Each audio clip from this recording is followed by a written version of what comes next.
Craving your favorite meal and want to pay in the easiest way possible? Let's get your DoorDash order paid for with Venmo. First, open up your DoorDash app and browse for the delicious food you're in the mood for. Select your restaurant and add your desired items to your cart, just like you normally would. Once you've finished filling your virtual plate, tap on the Proceed to Checkout button to move to the payment section. Here in the payment section, you'll see your currently linked payment methods. We need to add Venmo, so look for an option like Add Payment Method or a similar prompt. Tap on that option now. You should see a list of available payment providers. Find and select Venmo from the list. DoorDash often integrates directly with popular payment services.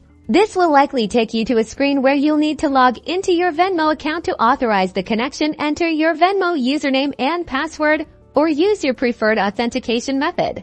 Once your Venmo account is successfully linked, you'll be redirected back to the DoorDash checkout screen. You should now see Venmo as a selectable payment option. Make sure Venmo is selected as your payment method for this order. You'll see the total amount for your DoorDash order clearly displayed. Finally, tap on the Place Order button to complete your purchase. Your Venmo account will be debited, and your delicious food will be on its way. And just like that, you've successfully paid for your DoorDash order using Venmo. Enjoy your meal.